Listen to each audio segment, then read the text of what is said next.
I think what you're saying is just artificial intelligence and social media create difficulties with the psychic skin.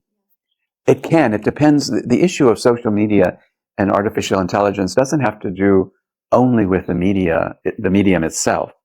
It has to do with the person's relationship to the medium. It has to do with their own emotional attitude towards it. I do have some clients who ask questions about their conflicts to AI and utilize that a lot as part of their therapy. It can be very problematic at times for some individuals who take it quite concretely and tell them what to think, and what the issues might be. I think it can be for other individuals who have more capacity to mediate, to think about what might be helpful, what isn't. It can be very interesting. So I don't think the medium itself is the difficulty. I think we have to accept the new developments in AI and other types of social media. For instance, I see a number of children and adolescents who utilize AI and social media as a kind of second skin. They tend to isolate themselves from others. They tend to spend hours on video games. They tend to spend hours on social media platforms.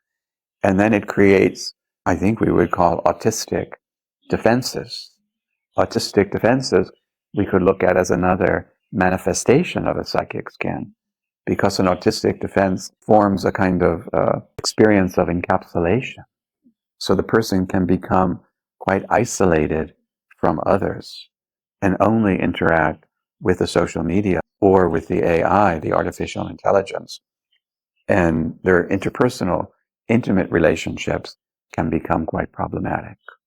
So I think I have to differentiate in my practice not only what they're doing on the social media and the AI, but what their relationship is to the social media and the AI. We have to understand what the nature of that early trauma is so we can help heal it. And if we want to look at the autistic defense, which is quite common in the United States, it has to do with isolation. It has to do with an over-reliance on, at times, sensory activity.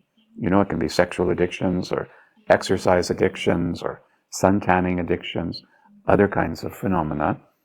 We have to really look at what the underlying core issues are. Usually they're related to early trauma.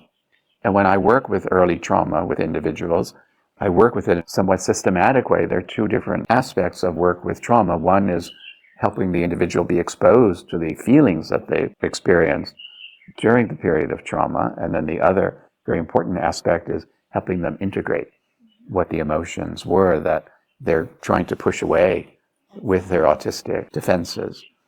Another word or another way of thinking about autistic defenses comes from a term that Michael Fordham used. He called them defenses of the self, as opposed to ego defenses.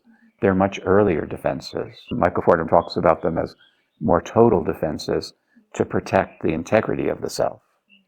So when I work with these kinds of autistic defenses or secondary skin function defenses, I have to be very careful not to have a judgmental attitude towards it, but try to help the individual understand first what the origins of those defenses might have been, secondly what the emotional aspect is, and thirdly help them integrate the emotions that have been quite overwhelming for them and very difficult to manage, especially issues around separation, abandonment, things like divorce, death of a parent, things of that nature, neglect, abuse. All of these kinds of early traumas can lead to the formation of autistic defenses and defenses of the self.